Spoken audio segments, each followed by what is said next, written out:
Assalamualaikum warahmatullahi wabarakatuh.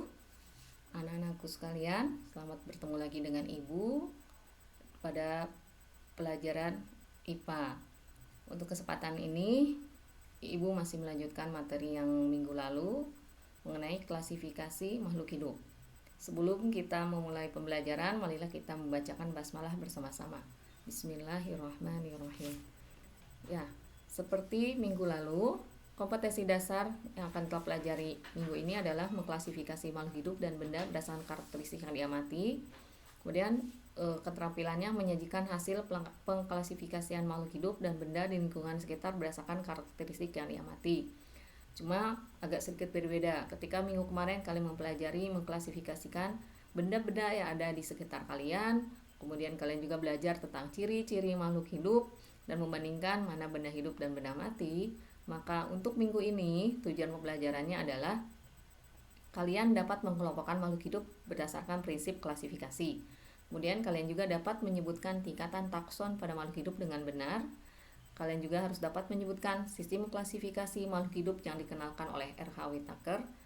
Dan kalian juga harus melakukan pengklasifikasian dikotom dengan simulasi menggunakan kertas origami. Kalian juga dapat menggunakan kunci dikotom dan kunci determinasi dalam mengklasifikasikan makhluk hidup. Serta kalian dapat menjelaskan sistem binomial nomenklatur. Ya, apa sih sistem klasifikasi itu? Kalian mungkin sering mengelompokkan sesuatu. Misalkan kalau kemarin kalian mengelompokkan ada benda hidup dan benda tak hidup. Nah, untuk di dalam mempelajari makhluk hidup juga kita menggunakan sistem klasifikasi. Apa sistem klasifikasi itu adalah mengelompokkan makhluk hidup secara sistematis dan bertahap. Jadi tidak asal mengelompokkan, tapi harus secara sistematis dan bertahap. Nah, ilmu yang mempelajarinya disebut taksonomi yang dipelopori oleh Carolus Linnaeus. Ya, apa sih manfaatnya? Buat apa sih kita belajar klasifikasi? Untuk apa kita mempelajari klasifikasi? Ternyata klasifikasi itu mempunyai beberapa manfaat. Salah satunya adalah kita bisa mempermudah mempelajari makhluk hidup karena sudah dikelompok-kelompokkan. Kemudian kita juga dapat mengenal berbagai spesies makhluk hidup dari ciri-ciri, dari karakteristik yang kita temukan. Kemudian kita bisa mengetahui keanekaragaman hayati, betapa banyaknya keanekaragaman hayati yang ada di dunia ini, di muka bumi ini. Begitu banyaknya Tuhan memberikan atau menciptakan makhluk hidup ini dengan beraneka-ragaman, mulai dari yang mikroskopis sampai ke makro, dari yang berada di lautan luas, di bawah lautan, sampai di permukaan bumi, dari mulai di hutan, di berbagai banyak ternyata keanekaragaman hayati yang ada. Kemudian juga dapat mempermudah cara pelestarian makhluk hidup karena kita mengetahui pengelompokan-pengelompokannya, sehingga kita bisa mempermudah bagaimana cara pelestariannya. Ya. Nah, seperti tadi di tujuan pembelajaran, ternyata kalian harus mengetahui tentang jenjang takson makhluk hidup atau tingkatan jenjang makhluk hidup. Nah, untuk mempermudah pembelajaran atau mempermudah pengetahuan kita di bidang tentang makhluk hidup ini, maka makhluk hidup ini dibagi-bagi atau jenjangnya dibikin jenjang-jenjang gitu ya. Yang pertama, jenjang paling besar di sini tuh paling banyak makhluk hidupnya dan paling banyak kesamaannya adalah kingdom, atau dalam bahasa Indonesianya ada kerajaan atau dunia. Nah, di bawah kingdom itu ada filum atau divisio, atau bahasa Indonesianya adalah keluarga besar atau filum atau divisi. Di bawah filum ada klasis atau kelas bahasa Indonesianya. Kemudian ada ordo atau bangsa, kemudian ada familia atau suku, ada genus atau marga, dan yang paling bawah itu ada spesies atau jenis. Semakin ke bawah, jumlah makhluk hidupnya itu semakin sedikit dan semakin banyak kesamaannya. Misalkan gini, kalau kucing sama harimau ada persamaannya kan, dia termasuk apa ya, satu spesies, satu genus, atau satu familia. Nah, nanti kita pelajari ya. Ini tolong dihafalkan oleh kalian ya. Jenjang takson ini dari mulai yang tertinggi yaitu kingdom sampai yang terendah adalah spesies. Nah, kingdom makhluk hidup berdasarkan atau menurut pendapat Whittaker bahwa kingdom makhluk hidup yang ada di dunia ini dibagi menjadi 5. Di sini banyak sekali ya pendapat-pendapat, ada yang dibagi menjadi 2, ada yang menjadi 3, 4, 5, atau yang terakhir itu ada 6. Cuma untuk sekarang kalian mempelajari kingdom berdasarkan Whittaker saja, yaitu dibagi menjadi 5. Ada apa saja sih kerajaan makhluk hidup itu? Ada apa saja? Ada dibagi menjadi 1. Ada Monera, disebut Monera. Kemudian ada Protista. Ini dua jenis ini adalah makhluk hidup yang ukurannya sangat kecil. Sehingga untuk mengamatinya diperlukan alat yang disebut apa? Ya, alatnya disebut mikroskop. Ya. Kemudian ada fungi atau jamur, ada plantae dan animalia. Plantae dan animalia ini adalah makhluk hidup yang ukurannya cukup besar, cukup bisa diamati oleh mata kita. Ya. Nah, untuk mengelompokkan makhluk hidup itu kita bisa melakukan dengan cara melihat kunci determinasi dan kunci dikotom. Jadi apa sih kunci determinasi atau apa saja hal-hal yang diperlukan perhatikan dalam pembuatan kunci determinasi? Kunci determinasi itu kunci yang digunakan untuk nanti mengelompokkan makhluk hidup. Harus memperhatikan hal-hal seperti kunci determinasi itu harus dikotom. Apa sih dikotom?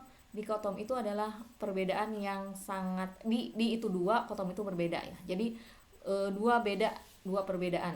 Kunci itu harus mengandung 2 perbedaan yang sangat terlihat jelas.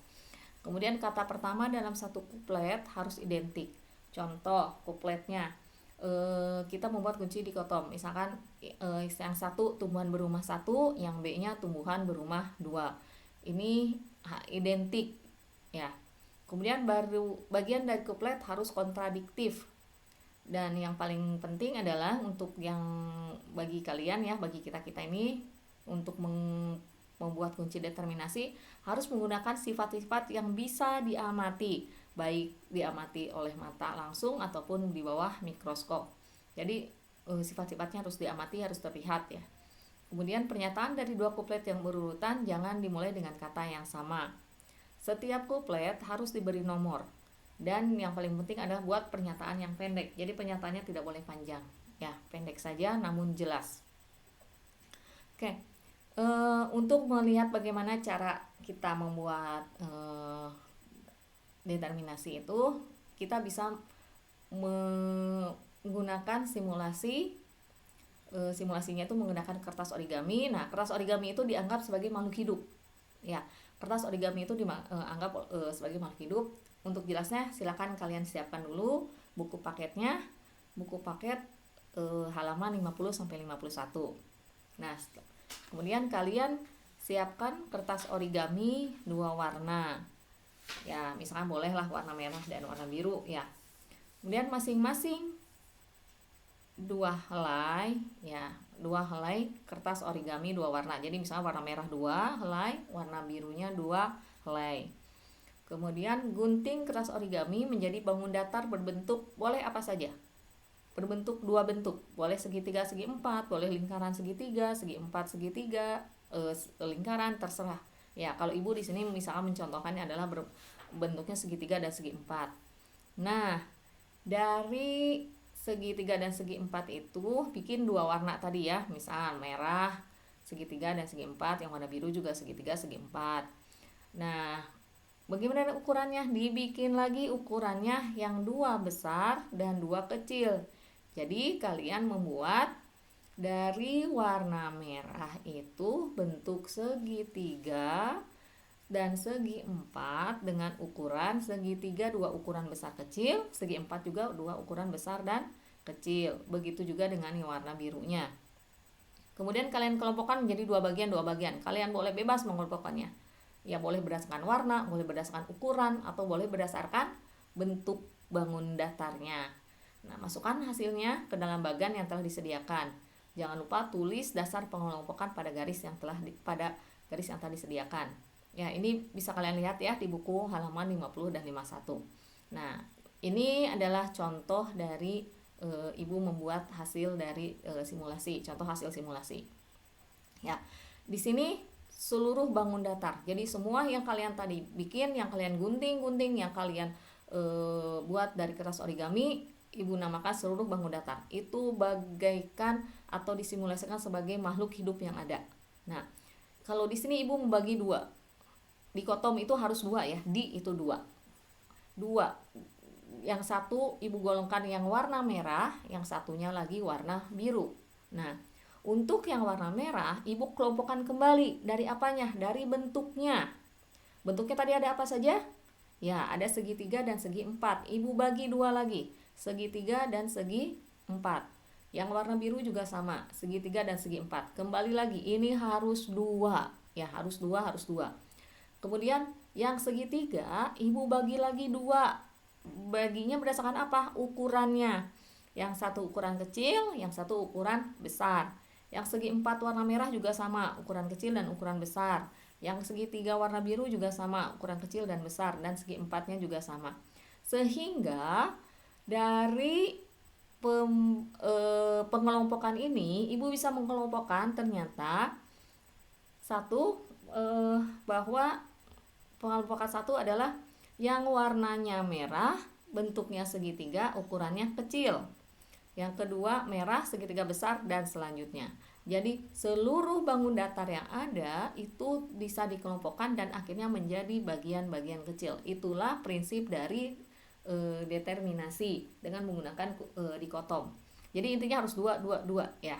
Oke. Nah, kalian bisa lakukan itu di rumah, dicoba di rumah dengan cara yang berbeda ya. Kalian bisa bebas lah memilih perbedaannya dari apa dulu. Boleh dari warna dulu, dari bentuk dulu, atau dari ukuran dulu, terserah kalian.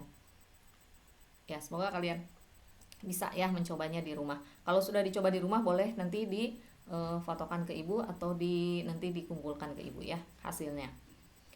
Nah, bagaimana cara membuat kunci determinasi? Misal begini, Ibu mempunyai beberapa tumbuhan. Ada lumut, suplir, jagung, kedelai, terung, dan melinjo. Ibu ingin mengkelompokkan tumbuhan-tumbuhan ini. Nah, Ibu bisa membuat kunci determinasi. 1. Kita lihat ciri-cirinya. Ternyata dari ciri-ciri tumbuhan ini bisa dibedakan. Ternyata tumbuhan ini ada yang berspora dan ada yang tidak berspora. Yang berspora kita tulis 1A. Apa sih yang berspora? Kita kelompokkan. Ada suplir dan lumut. Kemudian tidak berspora ada apa? Ada jagung, kedelai, terung, dan melinjo. Oke, kita lihat ke yang berspora. Berspora itu bisa kita bagi lagi. Yang bersporanya ada yang berbatang jelas dan tidak berbatang jelas. Yang berbatang jelas itu ada suplir. Sedangkan yang tidak berbatang jelas ada lumut. Ini bisa dibagi lagi nggak? Sudah cukup di sini ya, karena sudah terbagi. Oke, kita lihat yang tidak berspora. Yang tidak berspora itu kita bisa bagi lagi. Kita bisa lihat lagi perbedaannya apa ya perbedaannya. Nah, kita lihat ternyata yang tidak berspora itu ada yang bijinya tertutup dan bijinya terbuka. Kita lihat biji tertutup ada apa? Ada jagung, kedelai, dan terong atau terung ya. Yang biji terbukanya ada melinjo. Apa sih biji tertutup dan biji terbuka? Ini pelajaran SD ya, sudah ya dulu ya waktu SD. Ya. Kemudian biji terbukanya sudah karena sudah ada di sini melinjo, jadi tidak diuraikan lagi. Yang biji tertutup masih ada lagi ini. Pasti bisa dibagi lagi enggak ya? Oh, ternyata bisa lagi dibagi lagi. Yaitu bisa berkeping 2 dan berkeping 1 biji tertutup tuh. Yang berkeping 2 apa? Ada kedelai dan terong. Sedangkan berkeping 1 ada jagung. Nah, yang berkeping 2 ini juga bisa dibagi lagi kalau lihat ciri-cirinya. Ya, ciri-cirinya bukan hanya dari buah ya, bisa dari akar, bisa dari daun, bisa dari batang, bisa apapun yang kalian bisa amati. Kalau kita lihat dari bunganya, jenis bunganya, ternyata ini bisa dibagi juga. Ada berbunga kupu-kupu, bentuk bunganya, dan ada berbunga trompet. Nah, untuk yang berbunga kupu-kupu itu ada kedelai, sedangkan berbunga trompet itu terung. Nah, setiap kunci dikotom ini ya, yang berdua ini 1A, 1B, 2A, 2B ini kalian kasih nama. Kalau yang sama, yang satunya A, satunya B, terus dikasih nama untuk mempermudahkan kalian nantinya. Bisa ya cara membuat kunci determinasi. Untuk lebih pahamnya ada di buku paket, kalian bisa baca. Nah, data pada diagram dikunci dikotom di atas yang tadi jika ditulis akan menjadi kunci determinasi. Yang tadi itu kunci dikotom, kalau dituliskan akan menjadi determinasi sebagai berikut. Jadi kalian tulis tadi 1A, tumbuhan berspora tadi ya, yang tadi kita kasih nomor 2, pindah ke nomor 2. Tumbuhan yang tidak berspora 3A. Jadi kalau misalkan ada tumbuhan nih, tumbuhan yang berspora, berarti kalian lanjutkan ke 2. Kedua apa? 2 ini bisa milih tumbuhan yang berbatang jelas atau tidak berbatang jelas.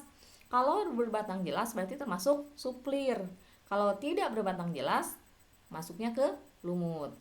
Kemudian tumbuhan yang tidak berspora, kalian lanjutkan ke 3A, berbiji tertutup. Ya, ini ibu salah ngetiknya, harusnya ketiga aja. Ketika tumbuhan yang tidak berspora itu lanjut ke nomor 3. Ke nomor 3 di sini. Nomor 3 kalau berbiji tertutup, dia pindah lagi ke nomor 4. Kalau bijinya terbuka, berarti dia termasuk melinjo. Ya.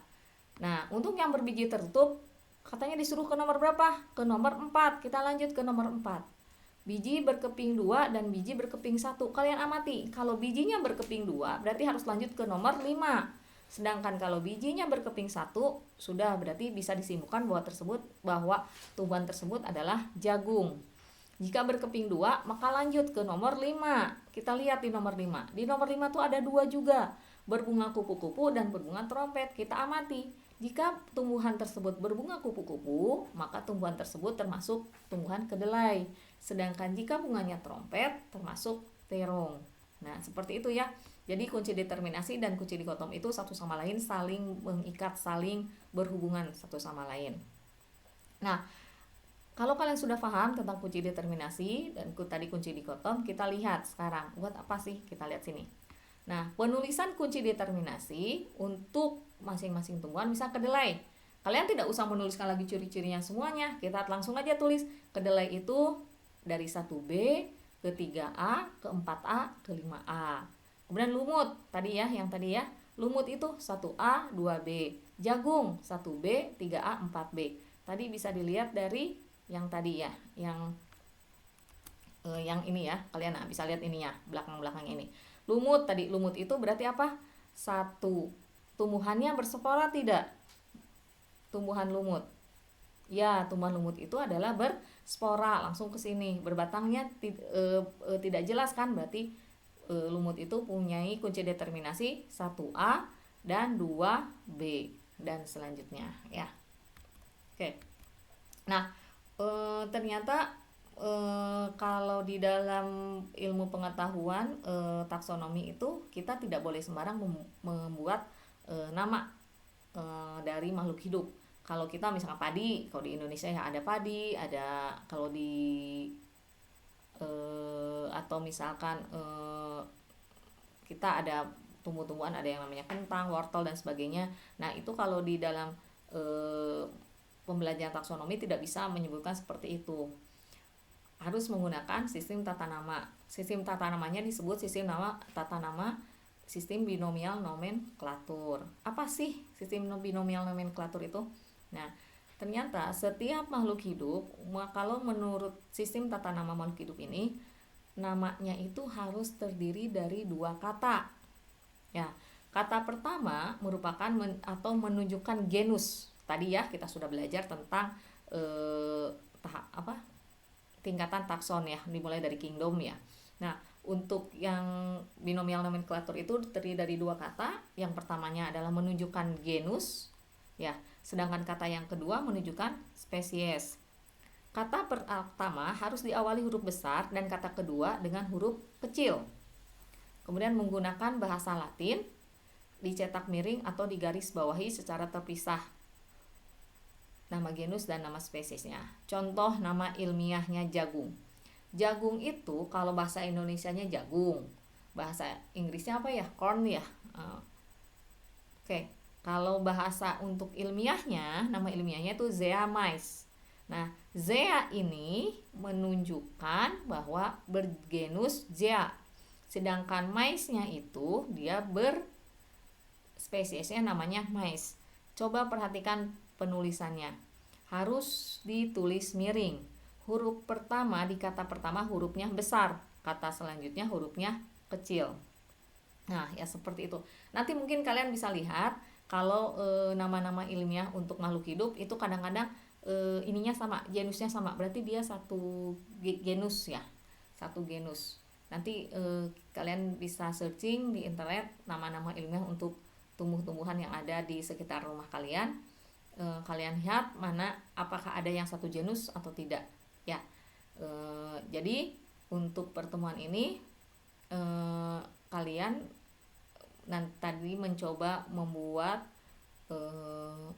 simulasi kunci determinasi dan dikotom dari kertas origami dan menuliskan nama-nama ilmiah tumbuhan-tumbuhan yang ada di sekitar kalian. Misal kalian ada pohon mawar di rumah kalian, apa sih nama ilmiahnya? Kalian bisa searching. Pohon jambu, kalian bisa searching. Atau bukan hanya tumbuhan ya, hewan juga.